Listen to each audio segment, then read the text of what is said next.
Muy glitch.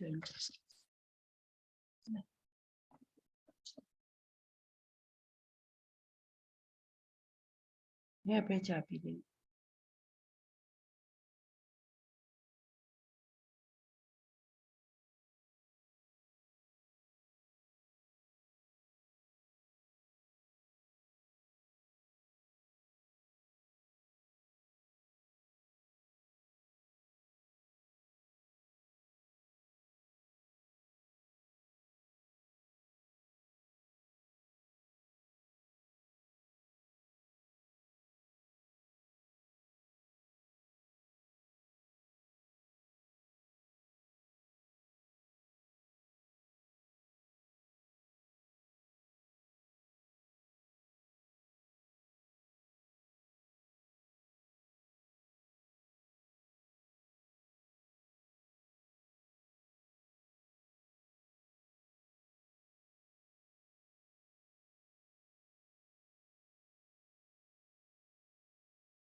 मैं चालू करती हूँ।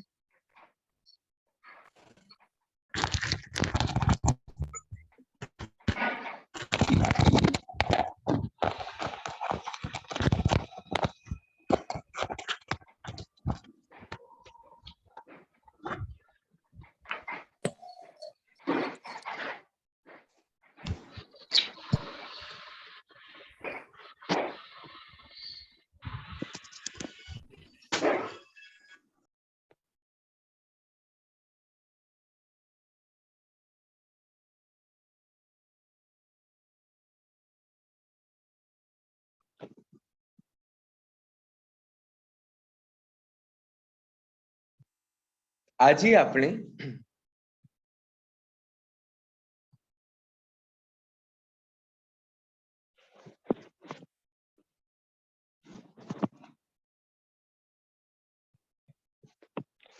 આપણે બંધારણની શરૂઆત કરવાની છે। પહેલા પ્રશ્ન થવો જોઈએ કે સર આ બંધારણ શું છે, આની જરૂરિયાત કેમ પડી?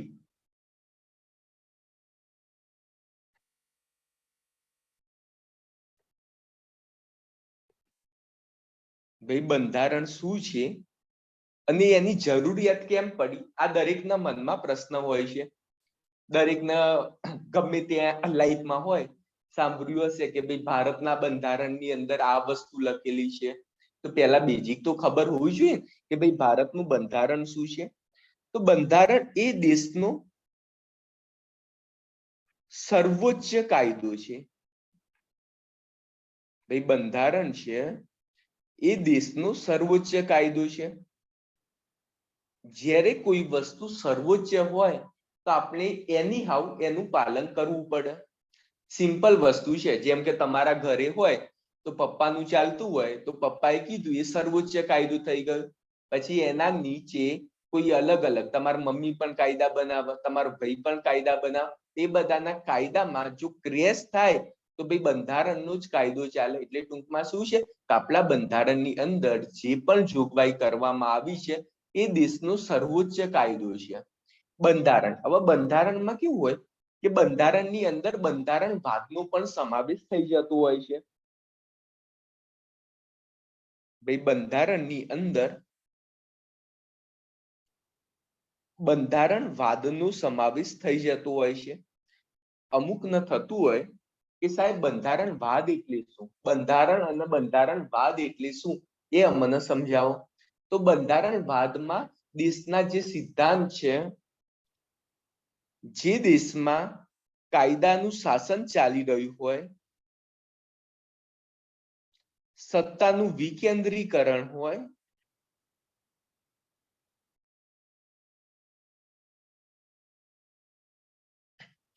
જે પણ ગવર્મેન્ટ સ્ટેપ લઈ રહ્યું છે એના છેવાડાના વ્યક્તિ સુધી એને બેનિફિટ થતું હોય તો આ બંધારણવાદ કહેવામાં આવે। એટલે ટૂંકમાં બંધારણ અંતર્ગત એવી કઈ સારી બાબતોનો ઉલ્લેખ છે જેના કારણે દરેકે દરેક મિત્રોને અથવા દરેકે દરેક નાગરિકોને ભાઈ બેનિફિટ થઈ રહ્યું છે, તેને બંધારણવાદ કહેવામાં આવે છે। જસ્ટ એટલું ઇમ્પોર્ટન્ટ છે। હવે વસ્તુ કેવું હોય કે બંધારણ તો દરેક દેશ જોડે હોય, કદાચ તમે પાકિસ્તાન હોય તો પાકિસ્તાનની અંદર પણ બંધારણ છે, ભાઈ આપણે ઉત્તર કોરિયાની વાત કરીએ તો ઉત્તર કોરિયાનું પણ બંધારણ છે, પરંતુ દરેક દેશના બંધારણવાદ નથી. એટલે બંધારણવાદ એટલે શું? ભાઈ કાયદાનું શાસન નથી. તમે ઉત્તર કોરિયામાં જો તો પેલો જાડુ જેવું લાગે છે કિંગ જોંગ, તે જે કહેશે એ જ માન્ય ગણાશે, પરંતુ એમાં બંધારણવાદ ના હોવાના કારણે, એટલે બંધારણવાદ ક્યારે કહેવાય કે જ્યારે જે દેશની અંદર કાયદાનું શાસન ચાલતું હોય, એટલે ભાઈ જે કાયદા બનાવે એનું જ શાસન ચાલે. ધારો કે નરેન્દ્ર મોદી સાહેબ છે તો કાલ ઉઠીને એમ કે ભાઈ ભારતનો દેશ આપણે હિન્દુ રાષ્ટ્ર બનાવવું છે, ભાઈ ભારતને હિન્દુ રાષ્ટ્ર બનાવવું છે, પરંતુ આપણા બંધારણની અંદર તો એવું લખ્યું છે કે ભાઈ ભારત એ ધર્મનિરપેક્ષ રાજ્ય છે. તો ભાઈ આપણો કાયદો શું કહે છે? ભાઈ ધર્મનિરપેક્ષ. પરંતુ કોઈ વ્યક્તિ શું કહે છે કે ભાઈ આપણે હિન્દુ રાષ્ટ્ર બનાવવાની વાત કરે છે. તો આ બંને ક્રેશ થાય તો કોઈ વ્યક્તિનું નહીં ચાલે. ભાઈ કાયદાની અંદર જે લખાયેલું છે તો સર્વોચ્ચ કાયદાનું શાસન રહેશે. જ્યારે સર્વોચ્ચ કાયદાનું શાસન ના હોય ત્યારે આપણે એમ કહીએ કે ભાઈ બંધારણવાદ દેખાઈ રહ્યો નથી. દેશની અંદર બંધારણ તો છે પરંતુ બંધારણવાદ નથી. એટલે શું? ભાઈ વ્યક્તિ વિશેષ શાસન થઈ જાય. તમે મોસ્ટલી બધા દેશોમાં જોજો કે ભાઈ પાકિસ્તાન છે, મોસ્ટલી જે મુસ્લિમ કન્ટ્રી છે ને જેટલી ત્યાં આગળ મોસ્ટલી બધી વ્યક્તિ વિશેષ શાસન છે. તે જગ્યાએ બંધારણ તો દરેક દેશનું હોય. એટલે ટૂંકમાં બંધારણ સારું પણ હોય, ખરાબ પણ હોય. ધારો કે તમે ઉત્તર કોરિયાની વાત કરો તો ઉત્તર કોરિયાની અંદર સંસદની અંદર કોઈ સુઈ જાય તેને ગોળી મારી દેવામાં આવે, તો ત્યાં આગળ પણ બંધારણ છે, પરંતુ એમાં કેવું છે? એકદમ સખત છે, જેમાં વ્યક્તિને કોઈ પણ જાતનું મહત્વ આપવામાં આવતું નથી. એના કાયદા પણ છે તો તાનાશાહી કાયદા છે. તે જગ્યાએ બંધારણવાદ ના કહેવાય. જ્યારે ભારતની વાત કરીએ તો ભારતની અંદર તમે આખું બંધારણ ભણશો તો આપણને ખ્યાલ આવશે કે ભાઈ ભારતની અંદર સત્તાનું વિકેન્દ્રીકરણની વાત કરવામાં આવી છે. આર્ટિકલ 14 ની અંદર કાયદાના શાસનની વાત કરવામાં આવી છે. એટલે ટૂંકમાં કહેવાનો મતલબ એમ છે કે બંધારણ સારું અથવા ખરાબ બંને હોઈ શકે છે, પરંતુ બંધારણની અંદર બંધારણવાદ હોવું બહુ જરૂરી છે. તમારા દેશની અંદર બંધારણ હોવું એટલું ઇમ્પોર્ટન્ટ નથી, પરંતુ બંધારણની અંદર બંધારણવાદ એટલે ભાઈ સારા સિદ્ધાંત હોવા જરૂરી છે. એટલે ટૂંકમાં આ વસ્તુ કોના જેવી છે? તમે દરેક વ્યક્તિ છે, તમારો કોઈ ફ્રેન્ડ છે, તો તમારો ફ્રેન્ડ તો બહુ બધા હશે, પરંતુ બહુ બધા ફ્રેન્ડ હોવા જરૂરી નથી, પરંતુ એક હોય પરંતુ સારા ફ્રેન્ડ હોવા જરૂરી છે. તો બંધારણમાં પણ કહેવાનો મતલબ એ જ છે કે ભાઈ તમારા દેશની અંદર જ્યારે બંધારણ બનાવો તમે, અથવા ઓલરેડી આપણું બંધારણ બનાવેલું છે, તેમાં જે બંધારણવાદના સિદ્ધાંત આપેલા છે એ કન્ટિન્યુઅસ ચાલતા રહેવા જોઈએ. જો એ સિદ્ધાંતો ચાલતા રહેશે તો દેશની પ્રગતિ થશે. એટલે લાઈક આપણા બંધારણની અંદર આર્ટિકલ 14 ની અંદર કાયદાનું શાસન આપેલું છે. એટલે ભાઈ દરેક કાયદાની દ્રષ્ટિએ કોઈ પણ વ્યક્તિ હોય એકબીજા વચ્ચે ભેદભાવ નહીં કરવામાં આવે. કાયદાનું શાસન કોને કહેવાય? ભાઈ કાયદો જ સર્વોચ્ચ છે. પૈસાદાર હોય તો ભાઈ એને બેનિફિટ થાય, ગરીબ હોય તો એને બેનિફિટ ના થાય. તે ભાઈ કાયદાનું શાસન ના કહેવાય. તમે અમુક વખતે જોવો છો કે ઘણી વખતે લાંચ રૂશ્વત લેતા હોય છે, અથવા કોમ્પિટિટિવ એક્ઝામ ની અંદર જેની જોડે પૈસા હોય છે પૈસા આપી બે જોબ લઈ લેતા હોય. આવી અમુક વખત ઘટના પણ જોવા મળતી હોય. ત્યારે શું કહેવાય? ભાઈ આપણા બંધારણની અંદર તો બહુ મસ્ત વાત કરી છે કે ભાઈ કાયદાનું શાસન, ઊંચ નીચનો કોઈ પણ જાતનો ભેદભાવ નહીં રાખે. તો પૈસાના કારણે અમુક ભેદભાવ પણ થતા હોય ત્યારે શું કહેવાય? ભાઈ ભારતની અંદર બંધારણ તો અવેલેબલ છે, પરંતુ બંધારણવાદ એ ધીરે ધીરે ઓછો થઈ રહ્યો છે. એટલે ભાઈ જે સત્તાનું વિકેન્દ્રીકરણ છે, છેવાડાના વ્યક્તિ સુધી જે બેનિફિટ મળી રહ્યું છે એ ઓછો થઈ રહ્યો છે. એટલે ટૂંકમાં જ્યારે આપણે બંધારણ ભણી રહ્યા છીએ તેનો ઉદ્દેશ એ જ છે કે આપણો જે દેશની અંદર જે બંધારણવાદ આપેલા છે, જે સારા સારા સિદ્ધાંતો આપેલા છે એ રિયલમાં અમલીકરણ થવું જરૂરી છે. બંધારણની અંદર હોવું અને રિયાલિટીમાં હોવું એ બંનેમાં બહુ ડિફરન્સ છે. બંધારણ દેશનો સર્વોચ્ચ કાયદો છે, 100% આ વસ્તુ માન્ય છે, પરંતુ શું બંધારણની અંદર દરેક વસ્તુ લખી છે એ ગ્રાઉન્ડ લેવલે પાલન થઈ રહી છે? જેમ કે બંધારણની અંદર આર્ટિકલ 17 ની અંદર અસ્પૃશ્યતા નાબૂદ વિશે વાત કરવામાં આવી છે. એટલે ભાઈ છૂત અછૂતના ભેદભાવ નહીં કરવા એ વિશે વાત કરવામાં આવી છે. જો એ ભેદભાવ કરે તેના માટે ભાઈ ફોજદારી કાયદો પણ બનાવવામાં આવ્યો છે. આમ છતાં પણ આજે ગ્રાઉન્ડ લેવલ ઉપર ભાઈ છૂત અછૂતના ભાઈ ભેદભાવ થઈ રહ્યા છે. ભાઈ કાયદો બનાવ્યા હોવા છતાં પણ કાયદાનું યોગ્ય રીતે અમલીકરણ પણ નથી થતું. તો આ વસ્તુ શું કહેવાય કે દેશની અંદર બંધારણના મૂળભૂત અધિકારમાં પણ આ વસ્તુ ઉલ્લેખ કરવામાં આવ્યો છે. એ માટે અલગ ફોજદારી કાયદામાં અંતર્ગત પણ આ વસ્તુનો સમાવેશ કરવામાં આવ્યો. આમ છતાં પણ એનું પાલન નથી થઈ રહ્યું. આ વસ્તુ શું કહેવાય કે ભાઈ દેશની અંદર ભાઈ બંધારણ તો છે પણ પરંતુ બંધારણવાદ નથી. આ સિમ્પલ વસ્તુ છે, આ બેઝિક કોન્સેપ્ટ છે. અમુક લોકોને બંધારણ અને બંધારણવાદ જ વિશે નથી ખબર હોતું. મને પણ ખ્યાલ છે કે કોઈ પણ બુક, ધારો કે માર્કેટમાં તમે 10 થી 12 બુકો લાવશો, લક્ષ્મીકાંત લાવો, ડીડી બાસુ લાવો, અથવા તમે આ યુવા ઉપનિષદની બધી વાંચતા હોય તો કોઈ પણ જગ્યાએ બંધારણ અને બંધારણવાદનો ભેદ જ નથી સમજાયો. ડાયરેક્ટ સ્ટાર્ટ કર્યું છે. તો આ બેઝિક ભેદ છે, આ સમજવું જરૂરી છે. જ્યારે આપણે બંધારણ ભણી રહ્યા છે તો રિયાલિટીમાં એ વસ્તુ જોવા મળે છે કે નથી મળતું એ પણ આપણે ચેક કરવાનું છે. પ્લસ કઈ રીતે બંધારણનું પ્રોપર રીતે અમલીકરણ કરી શકાય, એટલે ટૂંકમાં રિયલ પ્રેક્ટિકલ આપણે બંધારણ સમજવાનો પ્રયત્ન કરીશું. તો આટલું બેઝિક ભેદ સમજી લીધો છે. એક્ઝામની અંદર કદાચ પૂછાય તો બંધારણ તો દરેક દેશના હોય, પરંતુ બંધારણવાદ દરેક દેશમાં ના હોય. આ વસ્તુ ખાલી સ્પષ્ટ રીતે સમજી લેજો. બીજું કઈ આમાં કઈ ખાસ સમજવાનું નથી. હવે બંધારણ અમુક ન થાય, સાહેબ બંધારણ બનાવવાની જરૂરિયાત કેમ પડી?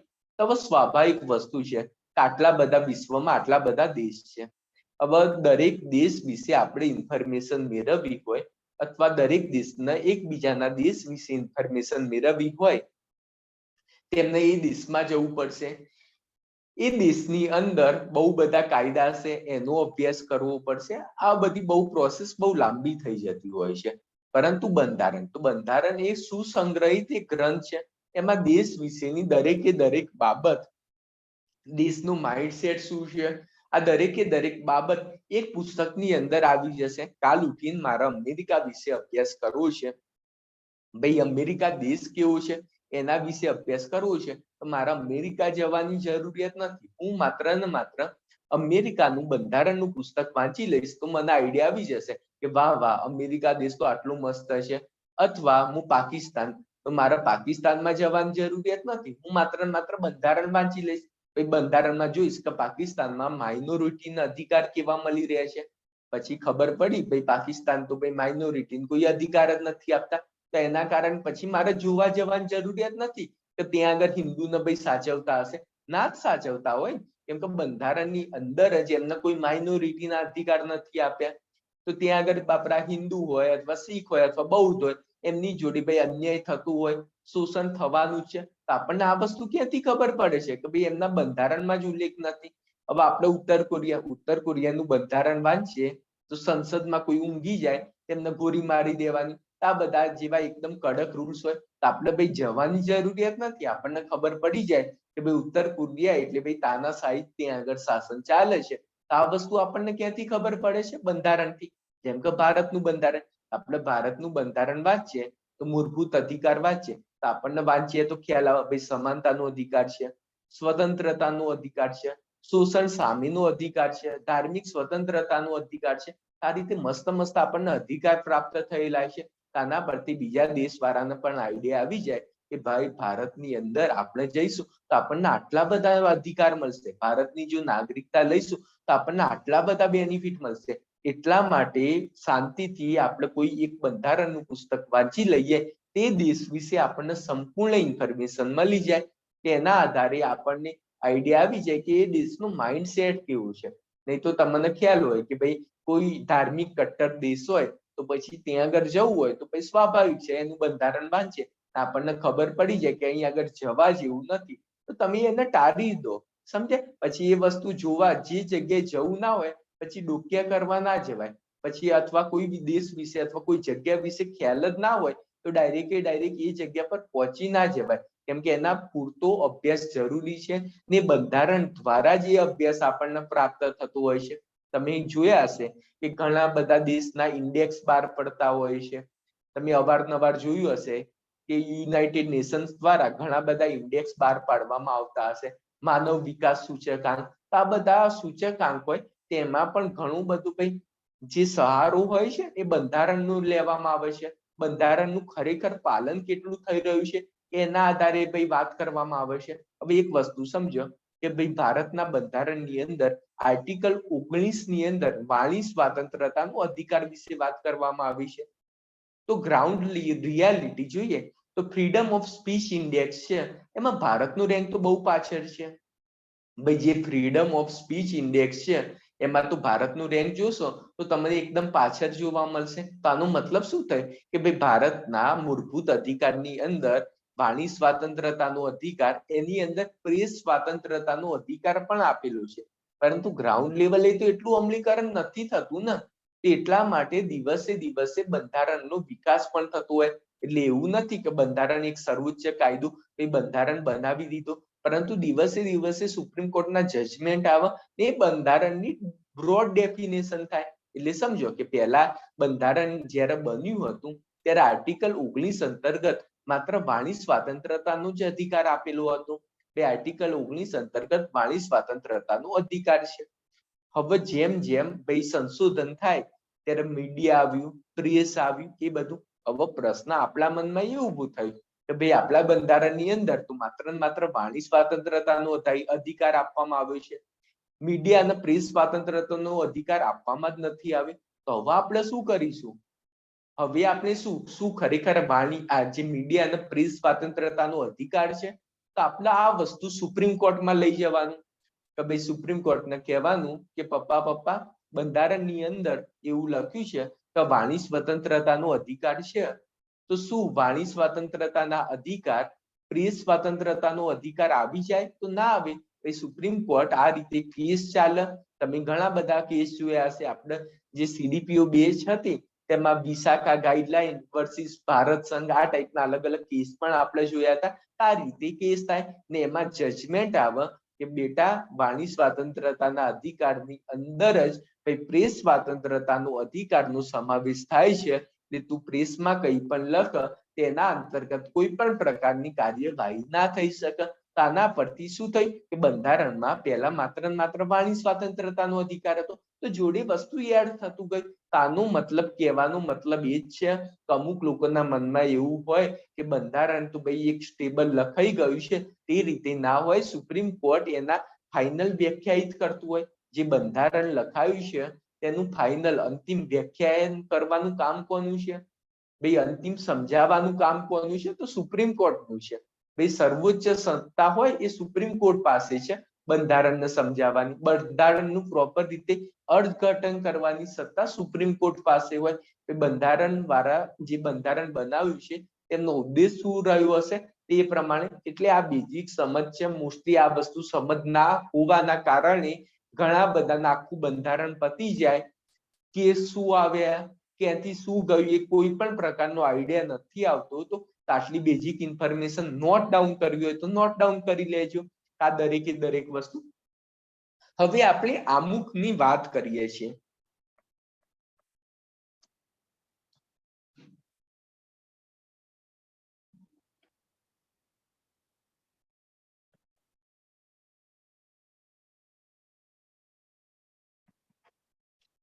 આમુખ.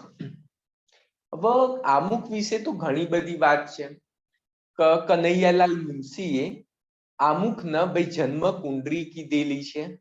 એટલે એક વસ્તુ સ્વાભાવિક છે કે અમુકના મનમાં થતું હશે સાહેબ આમુખ શું આવ્યું? જે કદાચ બંધારણ ભણ્યા હોય એમના આમુખ વિશે ખ્યાલ જ હોય. એક સિમ્પલ વસ્તુ સમજો કે આમુખ એ આખા બંધારણનો સાર આપી દીધેલો છે. એટલે ટૂંકમાં આમુખની અંદર એ બંધારણનો સ્ત્રોત શું કયો છે એના વિશે ઇન્ફોર્મેશન આપવામાં આવી છે. ભાઈ આપણે બંધારણ બનાવ્યું છે તેનો ઉદ્દેશ શું છે એના વિશે પણ આ માહિતી આપવામાં આવી છે. બંધારણના કારણે કોને કેવા પ્રકારના અધિકાર મળશે એના વિશે પણ આ માહિતી મળે છે. પ્લસ બંધારણની લાક્ષણિકતા કેવી છે એના વિશે પણ ઇન્ફોર્મેશન મળે છે. એટલે ટૂંકમાં આમુખ એ બંધારણ સમજવાની એક ચાવી છે. ભાઈ તમે આમુખને સમજી લેશો તો આપણું બંધારણ કેવું છે, આપણે આ બંધારણની લાક્ષણિકતા કેવી છે, આપણા બંધારણનો ઉદ્દેશ કેવો છે એ આપણને પ્રોપર આઈડિયા આવી જશે. હવે એક સિમ્પલ વસ્તુ છે કે ભાઈ ભારતનું બંધારણ, તો ભારતના બંધારણ વિશે તમારે ઇન્ફોર્મેશન લેવી હોય તો આખું બંધારણ વાંચવું પડે.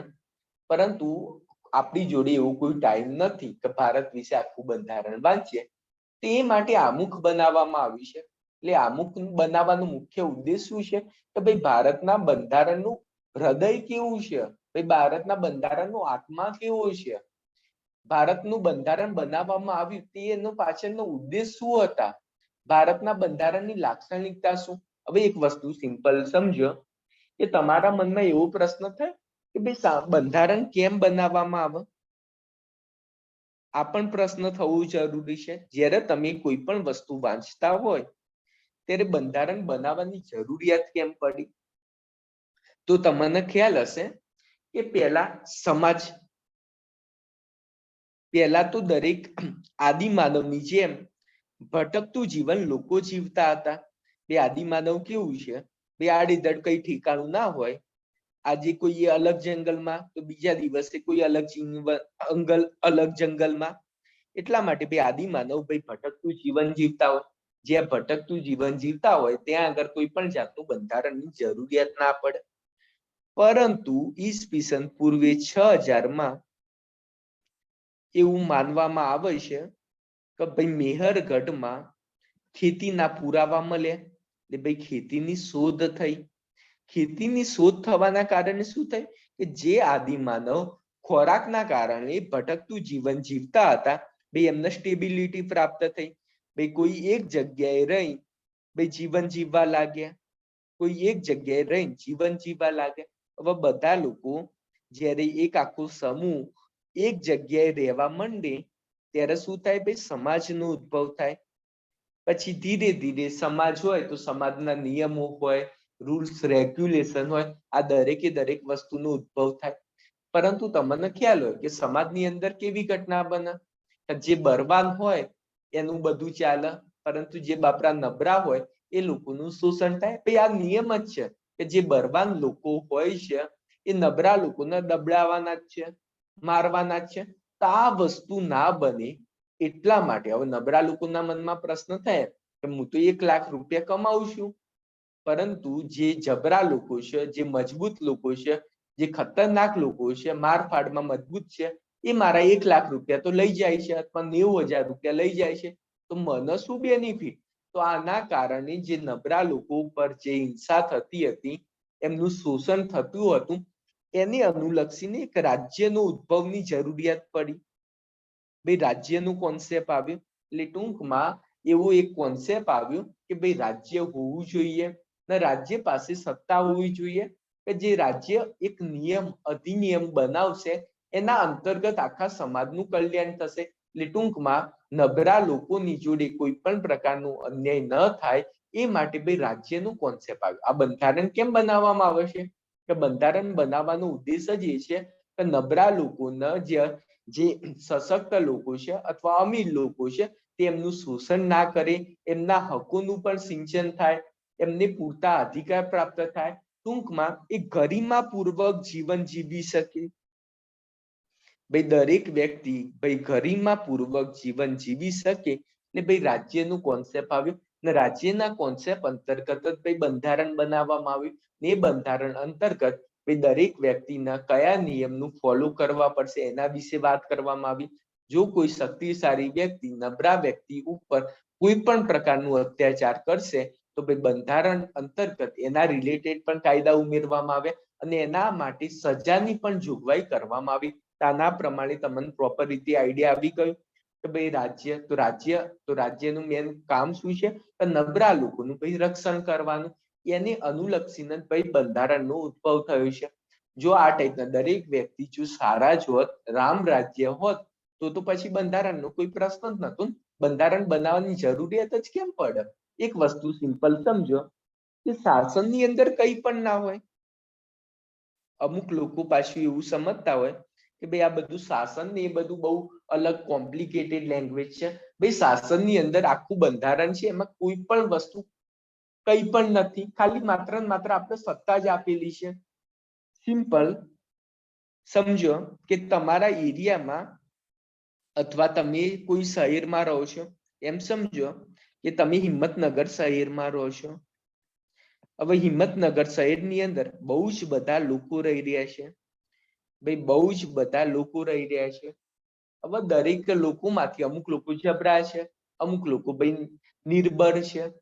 તો હવે આ લોકો વચ્ચે સત્તાનું સંતુલન થઈ શકે અને ટૂંકમાં દરેક વ્યક્તિને સારા એવા અધિકાર મળી શકે, એટલા માટે ભાઈ બંધારણ બનાવવામાં આવ્યું. હવે બંધારણ ચલાવવા માટે પણ કોઈ વ્યક્તિ તો જોશે ને, બંધારણ ચલાવવા માટે પણ. એટલા માટે ભાઈ ચૂંટણીની શરૂઆત થઈ. એટલે ભાઈ પોતાના લોકોમાંથી જ અમુક લોકોને ચૂંટી નાખવાના, જે વ્યક્તિ નોલેજેબલ છે અથવા દરેક લોકોને જે વ્યક્તિ ઉપર ટ્રસ્ટ છે એમને ભાઈ ચૂંટી લેવાના ને એમને સત્તાનો પાવર આપી દેવાનો. એમને ભાઈ સત્તાનો પાવર આપી દેવાનો એટલે દરેક લોકોને વિશ્વાસ છે કે ભાઈ આપણને આ વ્યક્તિના આપણે ઉપરી સત્તા આપીશું તો આપણા હિત માટે અથવા આખા હિંમતનગર શહેરના દરેક લોકો માટે એ આ સારું એવું કામ કરશે, તેવા લોકો પર વિશ્વાસ છે. તે માટે ભાઈ સત્તા આપવામાં આવી છે. એ જ માટે આખું પછી જેમ જેમ બંધારણ જેમ જેમ વિકાસ થતો ગયો એમ એમ અલગ અલગ સંસ્થા બનાવવામાં આવી, અલગ અલગ કામમાં ડિવાઈડ કર્યું. જેમ કે ધારાસભા, કારોબારી અને ન્યાયતંત્ર. હવે ધારાસભા, તો આ ધારાસભાનું શું કામ? તો પબ્લિકે ભાઈ ચૂંટ્યા છે આ લોકોને, ધારાસભા વાળા લોકોના નોલેજેબલ લોકોને ભાઈ એમએલએ તરીકે, એમપી તરીકે ચૂંટ્યા છે. તો આ લોકોનું કામ શું છે? ભાઈ કાયદા બનાવવાનું કામ ભાઈ ધારાસભાનું છે. કારોબારીનું કામ શું? ભાઈ કાયદાનું અમલીકરણ કરવાનું છે. ન્યાયતંત્રનું કામ શું? ભાઈ કાયદા યોગ્ય રીતે દેશમાં કાયદાનું શાસનનું યોગ્ય રીતે પાલન થઈ રહ્યું છે કે નથી થઈ રહ્યું એને ચેક કરવાનું છે. એટલે ભાઈ દેશની અંદર કાયદાનું શાસન ચાલી રહ્યું છે કે નથી ચાલી રહ્યું એ ચેક કરવાનું છે. પરંતુ તમે જુઓ કે આ ત્રણે ત્રણનો સત્તાનો સ્ત્રોત કોણ છે? ભાઈ લોકો છે. ભાઈ લોકોએ એમને ચૂંટ્યા ત્યારે એ લોકો ભાઈ શાસનમાં આવ્યા ને. જો લોકો જ ભાઈ એવું ઈચ્છે જ નહીં, રામ રાજ્ય હોત, દરેકે દરેક લોકો બહુ જ સારા જ હોત, દરેકે દરેક કોઈ પણ જાતના કાયદાની જરૂરિયાત જ ના હોત, તો આ બધા લોકોને ચૂંટવાની જરૂરિયાત જ કેમ છે? આ લોકોને પગાર આપવાની જરૂરિયાત જ કેમ છે? લોકો એટલા બધા સમજણપૂર્વક અથવા મેચ્યોર લોકો છે, એમને કોઈ પણ પ્રકારની વાત કહેવાની જરૂરિયાત જ નથી. એ જે નબળા લોકો છે, વંચિત લોકો છે, એમની જાતે જે લોકો હેલ્પ કરે છે, મદદ કરતા હોય, તે માટે બંધારણની જરૂરિયાત જ નથી. પરંતુ ક્યારેય આઈડલ સોસાયટી હોવી, ક્યારે પણ આઈડલ સોસાયટી હોવી એ સંભવ નથી હોતી. એના કારણે જ બંધારણની જરૂરિયાત પડી. આ ધારાસભા, કારોબારી, ન્યાયતંત્ર આ બધાની જરૂરિયાત પડી. એટલા માટે ટૂંકમાં મતલબ એટલો જ છે કે આ દરેકે દરેક સંસ્થાનું કાયદા બનાવવાનું છે, કાયદાના અમલીકરણ એ અંતર્ગત અલગ અલગ ભાઈ સંસ્થા બનાવવામાં આવેલી હશે. એ અંતર્ગત આપણે ભણવાનું છે. ઓકે, એટલે આ જસ્ટ બેઝિક ઇન્ફોર્મેશન છે. અમુક લોકોને એવું થાય બંધારણ કેમ બન્યું એના વિશે પ્રોપર આઈડિયા ના હોય તો આનાથી જસ્ટ એટલી ઇન્ફોર્મેશન મળી જાય. હવે આજે આમુખ વિશે વાત કરવાની છે.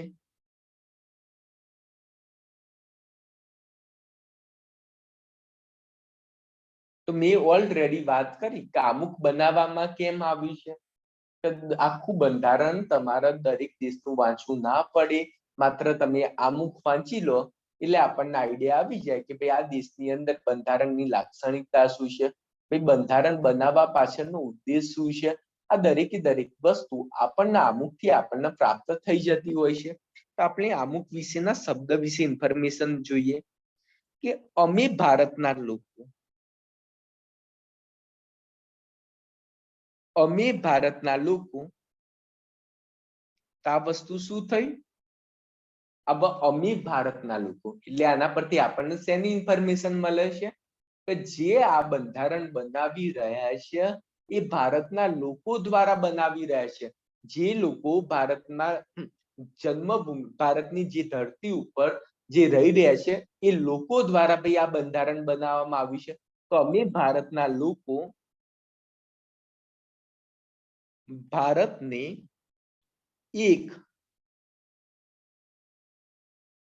સાર્વભૌમ સમાજવાદી, અમે ભારતના લોકો ભારતને એક સાર્વભૌમ સમાજવાદી, બિન સાંપ્રદાયિક,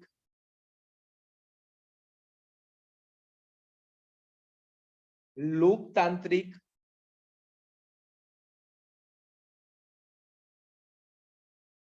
પ્રજાસત્તાક તરીકે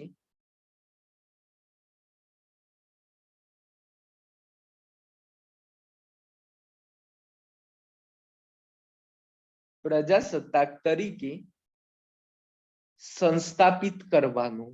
ઉભા રહી જાવ. આટલા શું લખેલું છે? બંધારણનું આમુખ તમે વાંચશો તેની લાઈન સમજવાનો પ્રયત્ન કરો. અમે ભારતના લોકો એટલે અહીંયા આગળ આ ધરતી એ વખતે જ્યારે બંધારણ બન્યું, બંધારણ તમને ખ્યાલ છે કે ભાઈ બંધારણ અધિનિયમિત ક્યારે થયું? ભાઈ 26 નવેમ્બર 1949 ના રોજ ભાઈ બંધારણ બની ગયું છે. પરંતુ બંધારણ અમલમાં ક્યારે આવ્યું? તો ભાઈ 26 જાન્યુઆરી 1950 ના રોજ. તો આ જ્યારે 26 નવેમ્બર 1949 ની વાત છે. 26 નવેમ્બર 1949 ની વાત છે, જ્યારે બંધારણ અધિનિયમિત કરવામાં આવ્યું, એ બંધારણ બનાવવામાં આવ્યું, ત્યારે શું કહેવામાં આવે છે?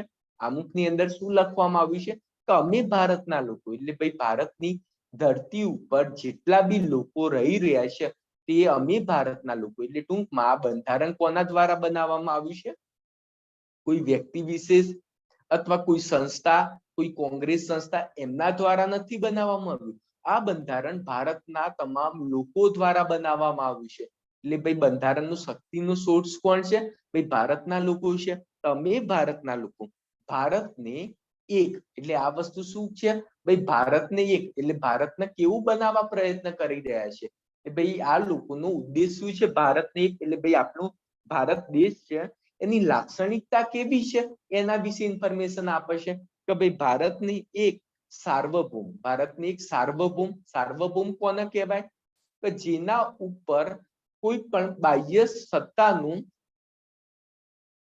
કોઈ પણ જાતનું હનન ના હોય. એટલે ટૂંકમાં એક વસ્તુ સમજો, તમે કોઈ પણ દેશના સાર્વભૌમ દેશ ત્યારે જ કહી શકો કે બાહ્ય કોઈ પણ દેશ એની અંદર દખલગીરી ના કરતું હોય, એનો મતલબ ભાઈ સાર્વભૌમ. એટલે તમે પોતાનો ડિસિઝન લેવા માટે ભાઈ સ્વતંત્ર છે. સાર્વભૌમનો મતલબ બે હોય છે, આંતરિક રીતે સાર્વભૌમ અને બાહ્ય રીતે સાર્વભૌમ. આંતરિક રીતે સાર્વભૌમ કોને કહેવાય? તમે કોઈ પણ ડિસિઝન લેવા માટે પોતાની રીતે સક્ષમ દેશ છો. એટલે ભાઈ ભારત સરકારને કઈ પણ ડિસિઝન લેવું હોય, આંતરિક રીતે કોઈ પણ ડિસિઝન લેવું હોય, તે અંબાણી હોય અથવા અદાણી હોય એમના અંતર્ગત એ ડિસિઝન લેતા નથી.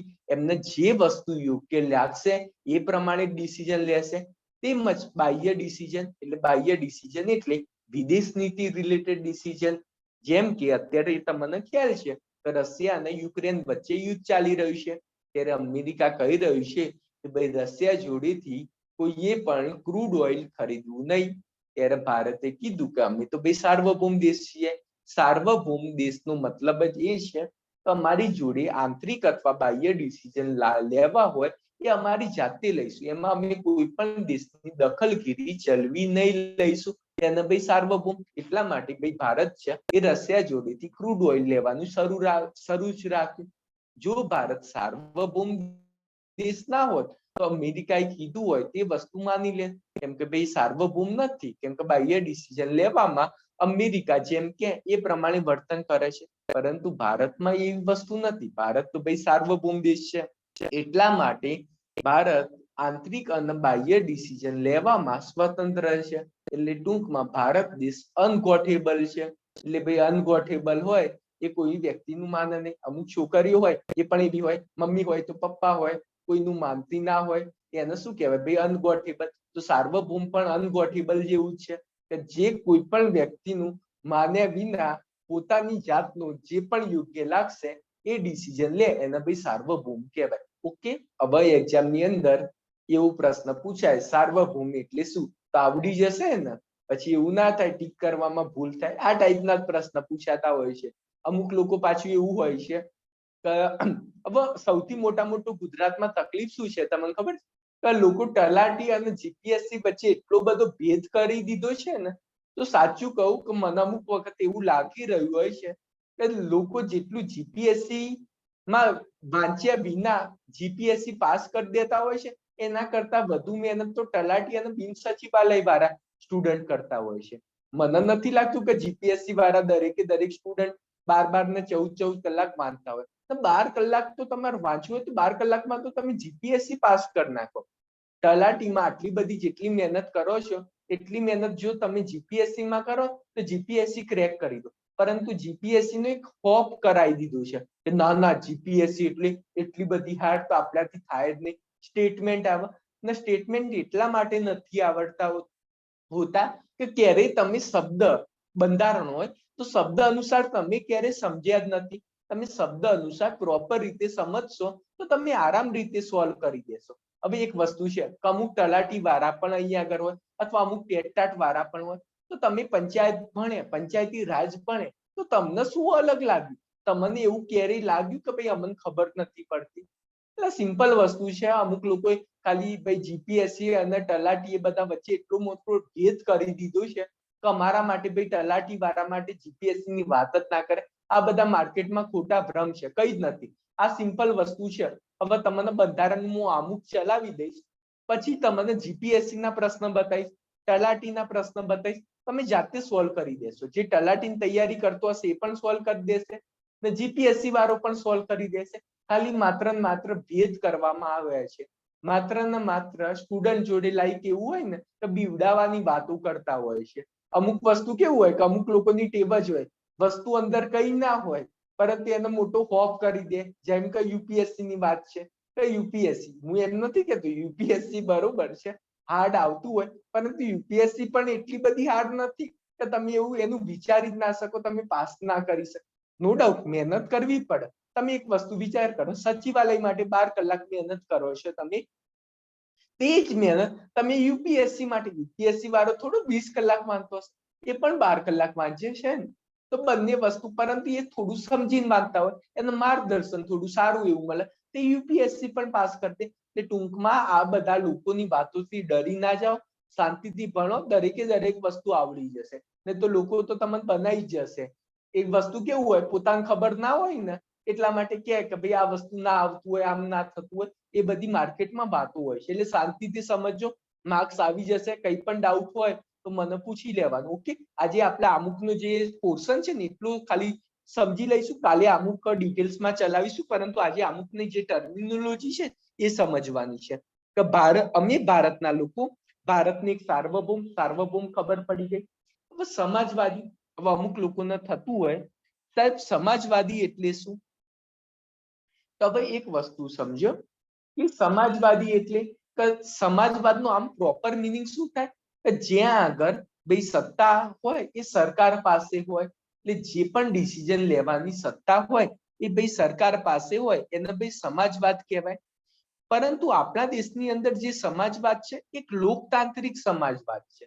એટલા માટે ભારતની બંધારણની અંદર જે સમાજવાદનો ઉલ્લેખ કર્યો છે એ ભાઈ એ સમાજવાદ નથી કે જેમાં દરેક ડિસિઝન ભાઈ સરકાર દ્વારા લેવામાં આવે, પરંતુ આપણું સમાજવાદ એ છે કે લોકતાંત્રિક છે.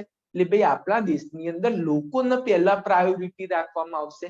ભાઈ લોકો એટલે ટૂંકમાં જે ઊંચ નીચના ભેદભાવ થઈ રહ્યા છે અથવા ગરીબ અને અમીર લોકો વચ્ચે જે ભેદભાવ થઈ રહ્યા છે તે ભાઈ ભેદભાવ દૂર કરવાના, પ્લસ બંને જોડે ધનનું સર્જન સમાન રીતે થઈ શકે એ પ્રમાણે નિયમ બનાવવાના. એટલે ભાઈ આપણા દેશની અંદર સમાજવાદનો મતલબ એ છે કે છેવાડાના વ્યક્તિને જે ધનિક લોકો છે એ સ્તરમાં લાવવાના. ભાઈ બંને વચ્ચે ઇકોનોમિકલ જે ભેદ થઈ રહ્યા છે ઇકોનોમિક ભેદ દૂર કરવાના. એટલા જ માટે ભારતની અંદર પ્રોગ્રેસિવ ટેક્સ સિસ્ટમ લાવવામાં આવી છે. ભાઈ ભારતની અંદર પ્રોગ્રેસિવ ટેક્સ સિસ્ટમ કેમ લાવવામાં આવી છે? એટલે ટૂંકમાં જેમ તમારી આવક વધે એમ તમારે વધારે ટેક્સ ભરવો પડે. તેનો ઉદ્દેશ્ય જ એ છે કે જે વધુ અમીર તેમને વધુ ટેક્સ ભરે, તેના કારણે એમના જે પૈસા છે એ ગરીબો માટે જે યોજના બનાવવામાં આવે છે એ માટે એ પૈસાનો ઉપયોગ કરી શકાય. આ વસ્તુ શું છે કે ભારતની અંદર કઈ ટેક્સ સિસ્ટમ છે ભાઈ પ્રોગ્રેસિવ. આ વસ્તુ શું બતાવે છે કે ભાઈ ભારતની અંદર સમાજવાદ છે, લોકતાંત્રિક સમાજવાદ, જેમાં જે ગરીબ લોકો છે એમના અમીર લોકો સમકક્ષ લાવવા માટે અથવા એમને ભાઈ રોજી રોટી મળી રહે એ માટે ભાઈ પ્રયત્ન કરવામાં આવી રહ્યા છે. એટલે દરેકે દરેક વ્યક્તિને ભાઈ સમાન તક મળી રહે એ માટે ભાઈ પ્રયત્ન કરી રહ્યા છે. સરકાર એવામાં જ ભાઈ ઇન્ટરફિયર અથવા દખલગીરી કરશે કે જેમાં ગરીબ લોકોનું ભાઈ શોષણ અથવા છેવાડાના વ્યક્તિનું શોષણ થઈ રહ્યું છે. તે ભાઈ આપણું સમાજવાદનો ઉદ્દેશ જ એ છે કે ભાઈ લોકતાંત્રિક સમાજવાદ એટલે ભાઈ લોકોનું હિત થાય ભાઈ એ વિશે વાત કરવામાં આવી છે. નહીં તો તમે એક વસ્તુ વિચાર કરો કે ભાઈ ભારતની અર્થવ્યવસ્થા તો મિશ્ર વ્યવસ્થા છે. ભાઈ ભારતની અર્થવ્યવસ્થા કેવી છે ભાઈ મિશ્ર અર્થવ્યવસ્થા છે. એ મિશ્ર અર્થવ્યવસ્થામાં કેવું હોય કે અમુક સત્તા સરકાર જોડે હોય ને અમુક સત્તા ભાઈ લોકો જોડે હોય એટલે ભાઈ પ્રાઇવેટ જોડે હોય. તો આપણા દેશની અંદર એવું છે, આપણા દેશની અંદર દરેકે દરેક કંપની હોય એ સરકાર અંતર્ગત નથી. અમુક જ ભાઈ સેક્ટર છે એ ભાઈ સરકાર અંતર્ગત રાખવામાં આવે છે. જેમ કે પરમાણુ ઉદ્યોગ છે એ ભાઈ સરકાર અંતર્ગત રાખવામાં આવે છે. પરંતુ ભાઈ અમુક ઉદ્યોગ જે સ્ટીલ ઉદ્યોગ છે એ તો ભાઈ પ્રાઇવેટ કંપની જોડે છે. મોબાઈલ જે સેક્ટર છે તે પણ પ્રાઇવેટ કંપની જોડે છે. એટલે ટૂંકમાં કહેવાનો મતલબ એ છે કે ભારત એ મિશ્ર અર્થવ્યવસ્થા છે. એટલે મિશ્ર અર્થવ્યવસ્થામાં સત્તા હોય એ પ્રાઇવેટ જોડે પણ હોય અને સરકાર જોડે પણ હોય. એટલા માટે આપણો દેશ લોકતાંત્રિક સમાજવાદ છે. એટલે અમુક લોકો એવું સમજતા હોય કે સાહેબ સમાજવાદનો તો મતલબ એમ થાય કે દરેકે દરેક સત્તા સરકાર જોડે. પરંતુ ભારતમાં લોકતાંત્રિક સમાજવાદ એટલે ટૂંકમાં જ્યાં લોકોના જે સત્તા છે અથવા એમના પૂરતા અધિકાર નથી મળી રહ્યા ત્યારે જ સરકાર વચ્ચે ભાઈ દખલગીરી કરશે. ત્યારે સરકાર એવા લોકોને ભાઈ અધિકાર અપાવવા માટે દખલગીરી કરશે. એટલે લાસ્ટમાં જે સત્તા છે ને એ સરકાર પાસે છે. એટલા માટે આપણે લોકતાંત્રિક સમાજવાદ એટલે ભાઈ લોકોના હિત માટે ભાઈ જે સમાજવાદ છે એની જોગવાઈ કરવામાં આવી છે. એટલે ભાઈ ભારત દેશ સાર્વભૌમ, સમાજવાદી અને બિન સાંપ્રદાયિક. હવે બિન સાંપ્રદાયિક અથવા ધર્મનિરપેક્ષ. હવે ધર્મનિરપેક્ષ, આ ધર્મનિરપેક્ષ શબ્દ છે ને આપણા બંધારણ જ્યારે બનાવવામાં આવ્યું ત્યારે ધર્મનિરપેક્ષ શબ્દ હતો જ નહીં. પરંતુ આ શબ્દ 42મો બંધારણીય સુધારો 1976 અંતર્ગત બિન સાંપ્રદાયિક શબ્દ ઉમેરવામાં આવ્યો છે. બિન સાંપ્રદાયિક શબ્દ ક્યારે ઉમેરાય તો 42મા બંધારણીય સુધારો 1976 અંતર્ગત બિન સાંપ્રદાયિક ભાઈ શબ્દ ઉમેરવામાં આવ્યું છે. એટલે ધર્મનિરપેક્ષ શબ્દ ઉમેરવામાં આવ્યું છે. એ ટૂંકમાં રાજ્ય માટે તમામ ધર્મનો દરજ્જો સરખો છે. એટલે ભાઈ ભારતની અંદર એવું નથી કે ભાઈ હિન્દુ ધર્મ નો દરજ્જો ઊંચો, મુસ્લિમ ધર્મનો દરજ્જો ઊંચો, શીખ ધર્મનો દરજ્જો ઊંચો. ભારત માટે, ભારત દેશ માટે દરેક ધર્મનો દરજ્જો સમાન છે અને દરેક ધર્મને ભાઈ ટેકો આપે છે. ભારતમાં કોઈ પણ ધર્મ માટે કોઈ પણ રીતે ભેદભાવ કરવામાં આવતા નથી. એટલે ટૂંકમાં દરેક ધર્મ નું મહત્વ ભાઈ દરજ્જો હોય છે એ ભારતની અંદર સમાન છે. એટલે ભાઈ ભારતનો ધર્મનિરપેક્ષ છે. ભારતમાં કોઈ એક ધર્મનું વર્ચસ્વ નથી. એટલે ભારતમાં હિન્દુ રાષ્ટ્ર એવું નથી. ભારત તો દરેકે દરેક ધર્મ માટેનું રાષ્ટ્ર છે. એટલે કદાચ કોઈ એમ કે ભારત હિન્દુ રાષ્ટ્ર છે તે બંધારણીય રીતે યોગ્ય નથી. કેમ કે ભાઈ ભારત તો બિન સાંપ્રદાયિક છે. બિન સાંપ્રદાયિક ત્યારે જ કહેવાય કે એમાં ભાઈ દરેક ધર્મને ભાઈ સમાન દરજ્જો મળ્યો હોય. આપણા દેશની લાક્ષણિકતા શું છે કે ભાઈ ભારત દેશ એ બિન સાંપ્રદાયિક છે, લોકતાંત્રિક છે. હવે તમને ખ્યાલ હશે લોકતાંત્રિક એટલે શું કે ભાઈ લોકતાંત્રિક એટલે સર્વોચ્ચ સત્તા લોકો ધરાવતા હોય. ભાઈ સર્વોચ્ચ સત્તા હોય એ લોકો ધરાવતા હોય. એટલે ટૂંકમાં લોકતાંત્રિક કોને કહેવાય? ભાઈ લોકો દ્વારા, લોકોથી અને લોકો વડે જે ચાલતું શાસન હોય એને લોકતાંત્રિક કહેવાય. એટલે તમે જે રાષ્ટ્રપતિ બનાવો છો અથવા જે પીએમ બનાવો છો અથવા સીએમ બનાવો છો એ લોકો દ્વારા ચૂંટાઈને જ બનાવો છે. ડાયરેક્ટ સીએમ રાષ્ટ્રપતિ એ લોકો તો નથી બનતા ને. એટલા માટે શું થયું કે ભાઈ સત્તાનો અંતિમ સ્ત્રોત લોકો હોય એને ભાઈ લોકતાંત્રિક રાજ્ય કહેવાય. ભાઈ એને લોકતાંત્રિક દેશ કહેવાય. તો ભારત કેવો દેશ છે? ભાઈ લોકતાંત્રિક દેશ છે. ભાઈ પ્રજાસત્તાક. પ્રજાસત્તાક કોને કહેવાય? કે રાજ્યનું જે સર્વોચ્ચ પદ હોય, જે રાજ્યનું, રાજ્ય એટલે શું? દેશનું સર્વોચ્ચ પદ હોય. બંધારણની અંદર જે રાજ્ય શબ્દ વાપરવામાં આવ્યું છે એને રાજ્ય પર્ટિક્યુલર રાજ્ય ના સમજતા, રાજ્ય એટલે દેશની જ વાત કરવામાં આવી છે. તો જે રાજ્ય છે, તો રાજ્યનું જે સર્વોચ્ચ પદ છે, રાજ્યનું જે સર્વોચ્ચ પદ છે એ લોકો દ્વારા ચૂંટાઈને હોય છે. આમ વસ્તુ કેવું હોય, ભારત પ્રજાસત્તાક એટલા માટે જ કહેવાય છે કે રાજ્યનું જે સર્વોચ્ચ પદ એટલે ભાઈ રાષ્ટ્રપતિનું પદ, આ રાષ્ટ્રપતિનું પદ છે ને એ ભારતમાં વંશ પરંપરાગત નથી. તમે બ્રિટનમાં જોજો કે રાષ્ટ્રપતિ હોય અથવા દેશનો જે બ્રિટનમાં સર્વોચ્ચ હોદ્દો છે તેમના જે રાજા રાણીની જે ફેમિલી હોય ને એમની પાસે જ હોય છે. તે વંશ પરંપરાગત હોય છે બ્રિટનમાં.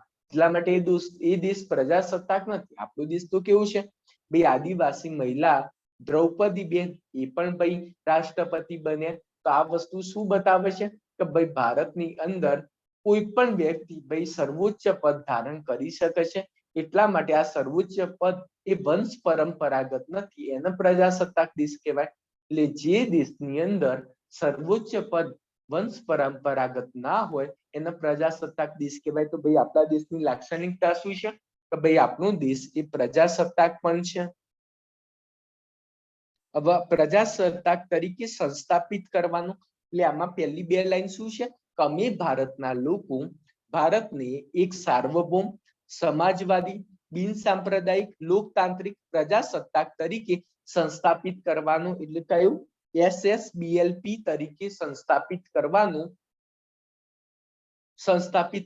એટલે વસ્તુ શું બતાવી છે કે ભારત દેશની જે લાક્ષણિકતા બતાવી છે કે ભાઈ આપણે એવો પ્રયત્ન કરવાનું છે કે ભાઈ ભારતમાં આ દરેકે દરેક ભારત દેશની જે લાક્ષણિકતા હોય તેમાં સાર્વભૌમ પણ બની જાય, સમાજવાદી, બિનસાંપ્રદાયિક, લોકતાંત્રિક આપણે ભારત દેશને બનાવવાનું છે. તથા તેના સર્વ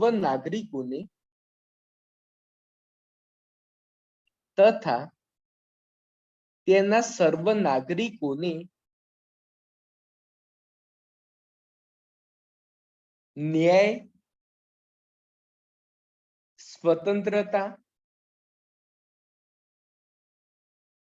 સમાનતા ને બંધુતા. એક જ મિનિટ લખ્યા છે, જોડે જોડે લખતા નહીં.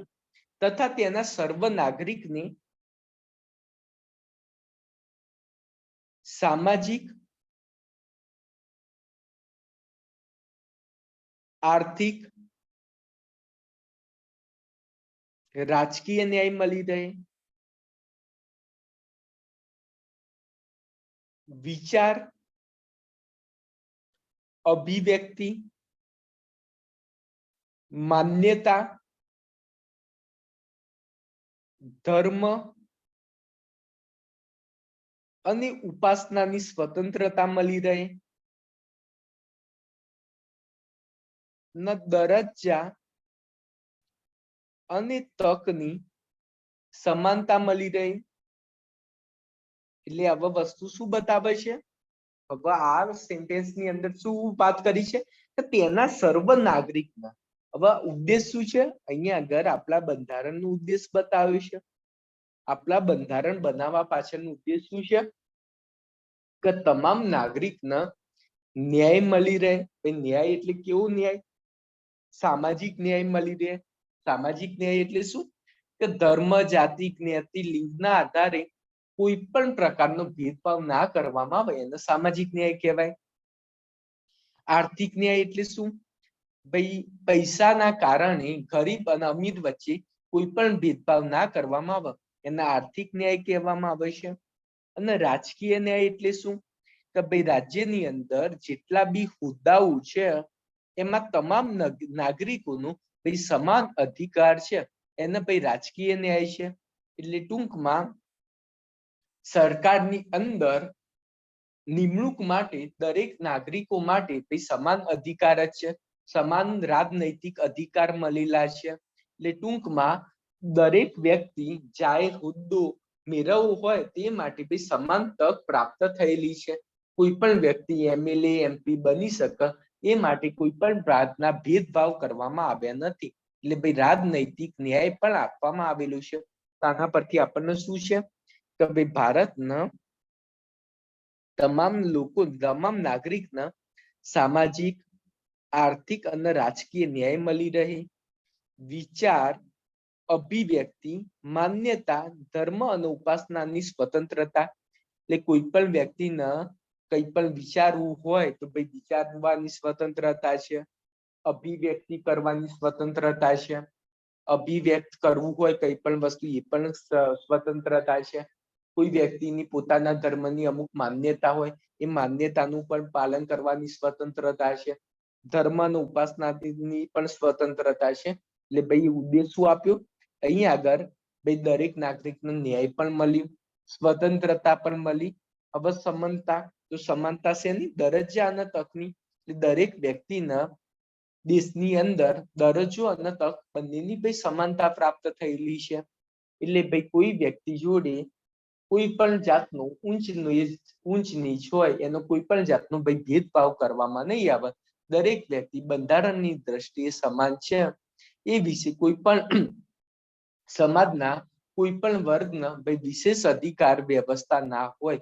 એટલે એવું નહીં કે ભાઈ બ્રાહ્મણ છે તેમને વિશેષ અધિકાર મળે ને જે શૂદ્ર છે તેમનો અધિકાર ના મળે, તે ટાઈપનું નથી. દરજ્જા અને તકની ભાઈ સમાનતા આપવામાં આવી છે. અહીંયા આગળ શું છે તો આપણને આનો ઉદ્દેશ ખબર પડી કે આપણા બંધારણનો ઉદ્દેશ શું છે? આપણા દરેકે દરેક નાગરિકના ભાઈ ન્યાય છે, સ્વતંત્રતા છે અને સમાનતા પ્રાપ્ત થાય. પ્લસ તેઓ સર્વમાં, એટલે ભાઈ દરેક નાગરિક વચ્ચે વ્યક્તિનું ગૌરવ,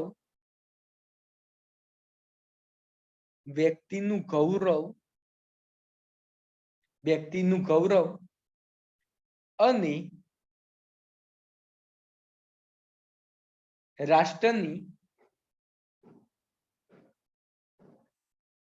એકતા અને અખંડિતતા સુદ્રઢ કરે એવી બંધુતા વિકસાવવાનો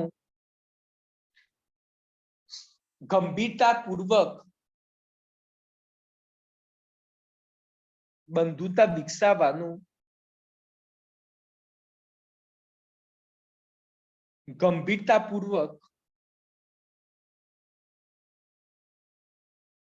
સંકલ્પ કરીને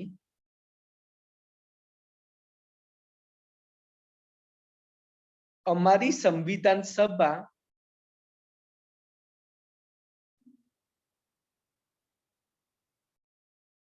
26 નવેમ્બર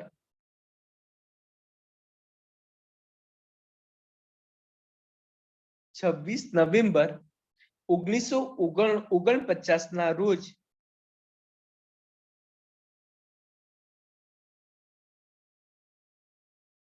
સંવિધાન અપનાવી તેને અધિનિયમિત કરી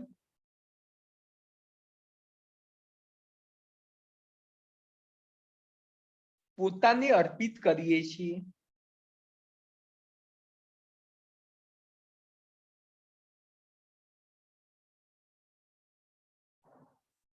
એટલે આમાં વસ્તુ શું વાત કરી?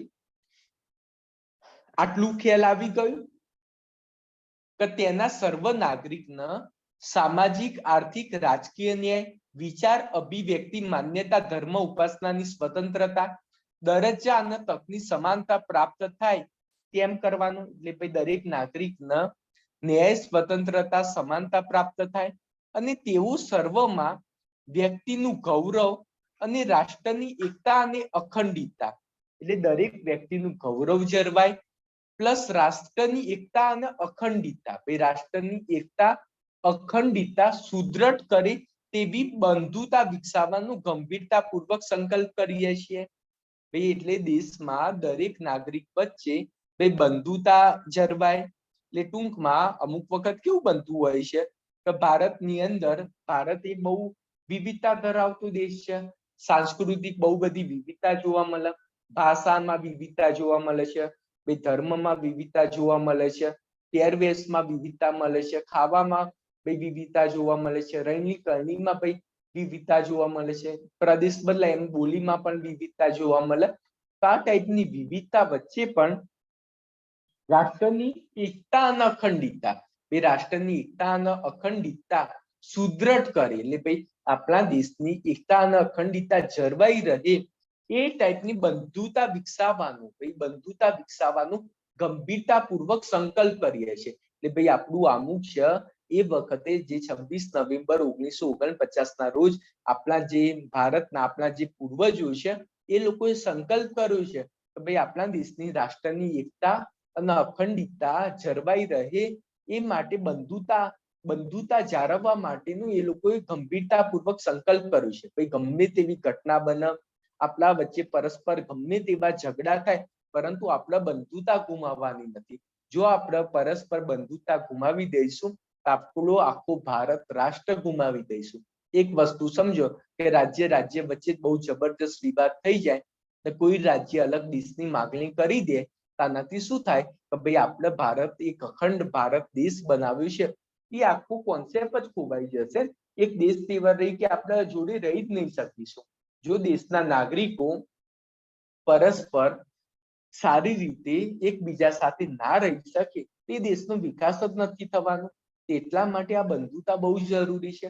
તમે એક વસ્તુ વિચાર કરો કે આ માટે તો સમ્રાટ અશોક પણ ચિંતિત હતા. કદાચ કોઈએ મૌર્ય યુગ વિશે વાંચ્યું હોય તો મૌર્ય યુગ દરમિયાન ધાર્મિક ક્રાંતિનો યુગ હતો.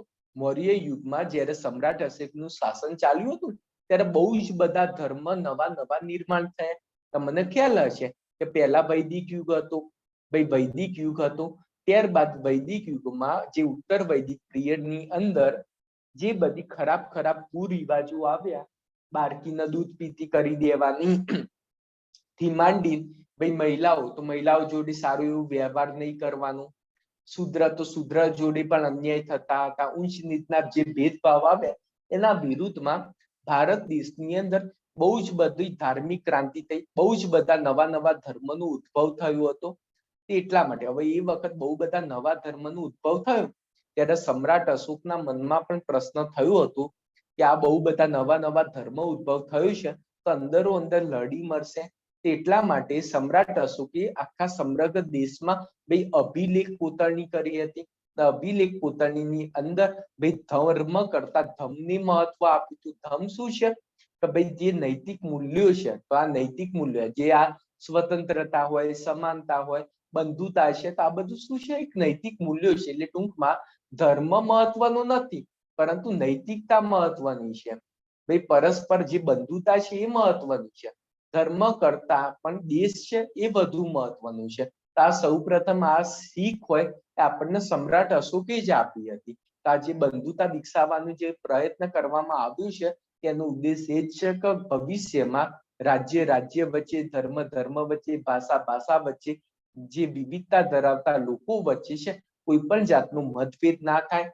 એટલા માટે ભાઈ બંધુતા વિકસાવવાનું ગંભીરતા પૂર્વક સંકલ્પ કરીને 26 નવેમ્બર 1949 ના રોજ, એટલે ભાઈ આપણને આ આમુખની અંદર બંધારણ ક્યારે અધિનિયમિત કરવામાં આવ્યું છે એની ડેટ પણ આપણને ખબર પડી છે. તો ભાઈ 26 નવેમ્બર 1949 ના રોજ સંવિધાન અપનાવી એને અધિનિયમિત કરી પોતાની અર્પિત કરીએ છીએ. એટલે ભાઈ આપણા જે લોકો છે એમને પોતાની ભાઈ અર્પિત કરીએ છીએ. ઓકે, આના પરથી આપણને શું ખબર પડી? ભાઈ આપણે આમુખ ભણ્યા તો આપણને શેની ઇન્ફોર્મેશન મળી? તો આપણને આમુખના સ્ત્રોત વિશે ઇન્ફોર્મેશન મળી. આમુખનો સ્ત્રોત કોણ છે? આમુખનો સ્ત્રોત આપણા બધા નાગરિક છે. આપણને બીજી કઈ ઇન્ફોર્મેશન મળી કે આમુખનો ઉદ્દેશ શું છે? તો દરેક નાગરિકને ન્યાય છે, સમાનતા છે, સ્વતંત્રતા પ્રાપ્ત થાય અને પરસ્પર નાગરિકો વચ્ચે બંધુતા જળવાઈ રહે એ ભાઈ ઉદ્દેશ છે. તો આપણને ભાઈ આમુખનો ઉદ્દેશ વિશે પણ ખ્યાલ આવી, અમુકના લાક્ષણિકતા વિશે પણ ખ્યાલ આવી. તો આપણને ખબર પડી કે અમુક આપણા દેશને કેવું બનાવવા ઈચ્છે છે. તો આપણા દેશને સાર્વભૌમ, સમાજવાદી, બિન સાંપ્રદાયિક, લોકતાંત્રિક, પ્રજાસત્તાક બનાવવા ઈચ્છે છે. લાસ્ટમાં આપણને ક્યારે ભાઈ અમુક અધિનિયમિત કરવામાં આવ્યું તે પણ આપણને ખબર પડી. ભાઈ અમુક બનાવવામાં ક્યારે આવ્યું, એના આપણું જયારે બંધારણ ક્યારે બનાવવામાં આવ્યું એના વિશે પણ આપણને ઇન્ફોર્મેશન મળી. આપણા જે બંધારણ છે એ 26 નવેમ્બર 1949 ના રોજ અધિનિયમિત કરી આપણા લોકોને ભાઈ આપી રહ્યા છીએ, આપણને લોકોને ભાઈ અર્પિત કરી રહ્યા છે. એના વિશે આપણને ઇન્ફોર્મેશન મળી. આટલી દરેકે દરેક ટર્મિનોલોજી અમુક વિશે ભાઈ આપણે જોઈ લીધી છે. હવે નેક્સ્ટ લેક્ચર ની અંદર અમુક રિલેટેડ જેટલા બી કેસ છે એનો અભ્યાસ કરવાનો છે. પ્લસ અમુક વિશે ઘણા બધા પ્રશ્ન છે કે અમુક બંધારણનો ભાગ છે કે નહીં, અમુક ની અંદર કોઈ બંધારણીય સુધારો કરી શકાય કે નહીં, આ બધું એકદમ કોન્સેપ્ચ્યુઅલ વાતો છે. નેક્સ્ટ લેક્ચર ની અંદર કરવાનું છે. મારે થોડું બહાર જવાનું હોવાના કારણે અત્યારે લેક્ચર ફિનિશ કરીએ છીએ. કઈ વાંધો નહીં. આજે રાતે 9 વાગે પણ દરેક બેચમાં બંધારણનું લેક્ચર છે, તો રાતે 9 વાગે પણ દરેકે આવવાનું છે. ઓકે.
હા, પંચાયતી રાજ પૂરું થઈ ગયું. આજે બંધારણ શરૂ થયું છે. હા, બંધારણ ચાલશે હો ને અત્યારે.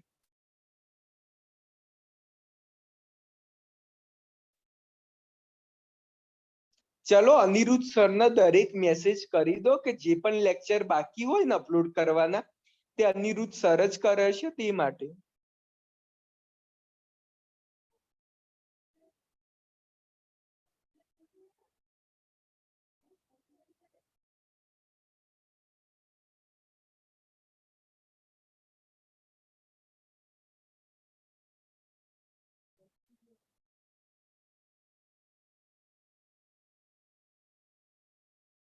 ઓકે, અને દરેકને સમજાય તો છે ને? બંધારણ સમજાય તો છે ને દરેકને?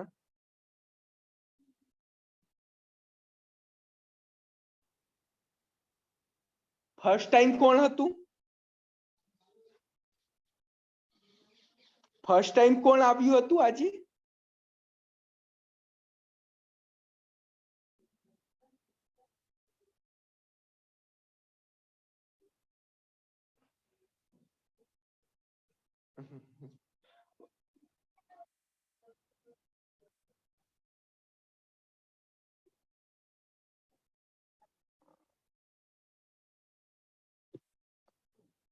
ઓકે, તો દરેકને ખબર પડવી જોઈએ. ઓકે.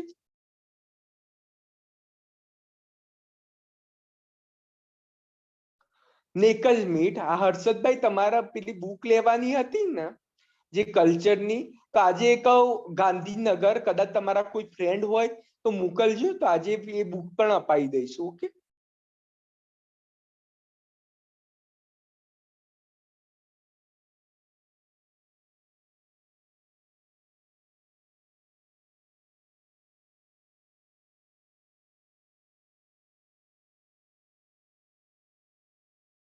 કઈ વાંધો નહીં, સુઈ ના જતા લેક્ચરમાં.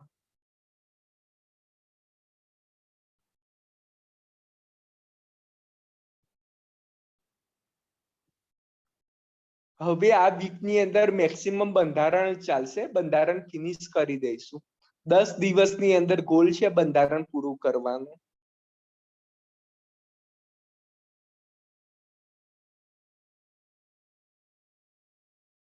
પીડીએફ શું જોઈએ છે? નોટ્સ બનાવો, બંધારણની બુક છે એ લાવી દો ને.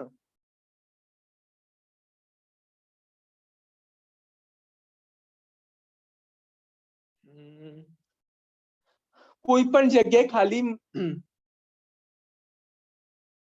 ગાંધીનગર ખાલી જસ્ટ મને કોલ કરાવજો. આજે હું ગાંધીનગર આવવાનું છું એટલા માટે.